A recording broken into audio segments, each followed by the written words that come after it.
నమస్కారం అందరికీ Indian histories ఛానల్కి స్వాగతం.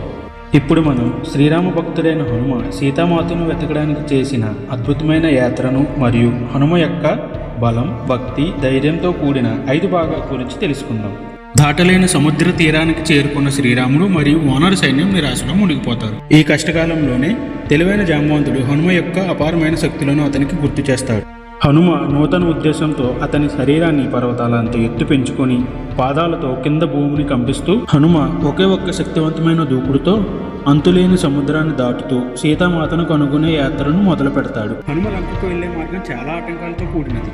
సముద్రమే హనుమ భక్తిని పరీక్షించింది. మొదట మైనాక్ పర్వతం హనుమకి విశ్రాంతిని అందించాలని చూడగా హనుమ కృతజ్ఞతతో మర్యాదగా తిరస్కరించాడు. తదుపరి హనుమ తన కర్తవ్యంలో ముందుకు సాగుతూ సముద్రం మధ్య సర్పరూపంలో ఉన్న సురస అనే రాక్షసి హనుమకి సవాల్ చేసి నిన్ను తినేస్తా అని బెదిరించింది. అప్పుడు హనుమ తెలివిగా ఒక చిన్న రూపంగా మారి రాక్షసి నోట్లోకి వెళ్ళి తన ప్రాణాలతో తిరిగి వచ్చి ఆ రాక్షసిని ఓడించి తన ప్రయాణం సాగిస్తుండగా హనుమ మరొక రాక్షసి అయిన సింహుకను ఎదుర్కొని ఆమెను లోపల నుండి నాశనం చేస్తాడు. అద్భుతమైన బంగారు రంగు, శక్తి మరియు మాయలతో కూడిన లంకా నగరంలోనికి హనుమ చిన్న రూపంలో మారి ప్రవేశిస్తాడు. లంకా రాక్షసురాలైన లంకినితో పోరాడి ఓడించగా ఆమె హనుమని ఒక దైవదూతగా గుర్తిస్తుంది. హనుమ లంకలోని అద్భుతమైన రాజభవనాలలోకి రహస్యంగా దూరి సీత కోసం ప్రతి భవనాన్ని వెతుకుతాడు. సీతామాత జాడ హనుమకి ఎక్కడా కనిపించకపోవడంతో నిరాశతో ఉండగా హనుమకి రాముడి పట్ల ఉన్న భక్తి, సంకల్పం హనుమని ముందుకు నడిపిస్తూ చివరికి అందమైన అశోకవనం చేరుకుంటాడు. హనుమ అశోకవనంలో ఒక చెట్టు వెనక దాగి ఉండి రాక్షస స్త్రీలతో చుట్టబడిన ఒక అందమైన దుఃఖంలో ఉన్న స్త్రీని చూస్తాడు. ఆమెనే సీత.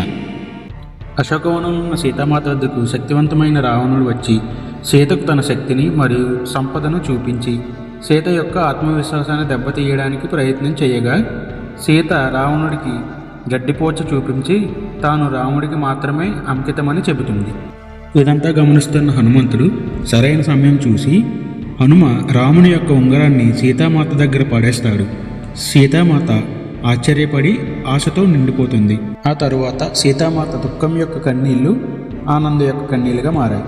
హనుమరాజుతో ఆనందపడిన సీతామాత దగ్గర ఆశీర్వాదం తీసుకున్న హనుమకి సీతామాత రాముడి కోసం తన చూడామణిని ఇస్తుంది. చూడామణిని తీసుకున్న హనుమ కావాలనే అశోకవనంలో విధ్వంసులు సృష్టించగా రావణ సైనికులు మరియు ఇంద్రజిత్ వంటి పరాక్రమవంతులు అతనితో పోరాటానికి వస్తారు. పోరాటంలో హనుమ వాళ్ళందరినీ సులభంగా ఓడిస్తాడు. ఇంద్రజిత్తుడు హనుమ మీద తన బ్రహ్మాస్త్రాన్ని ఉపయోగించినప్పటికీ హనుమ దివ్య ఆయుధాన్ని గౌరవించి తనను తాను బంధించుకోవడానికి అనుమతిస్తాడు. బందీగా ఉన్న హనుమని రావణుని ముందుకు తీసుకొచ్చినప్పుడు హనుమ సీతామాతను విడుదల చేయమని గౌరవంగా హెచ్చరిస్తాడు. హనుమ హెచ్చరిక విన్న రావణుడు ఆగ్రహంతో తోకకు నిప్పు పెట్టమని ఆజ్ఞాపిస్తాడు. హనుమ కాలే తోకతో తన శరీరాన్ని పెంచుకొని లంకా నగరం మొత్తాన్ని కాల్చేయగా అది మండుతున్న అగ్నిపర్వతంలా కనిపిస్తుంది. లంకను దహనం చేసిన హనుమంతుడు తన తోకను ఆర్పివేసుకొని రాముని వైపుకు ప్రయాణిస్తాడు. ఇక్కడతో ఈ సుందరకాండ ముగిసింది. మీకు మా కంటెంట్ నచ్చినట్లయితే లైక్, షేర్, సబ్స్క్రైబ్ చేసుకోండి. Thank you.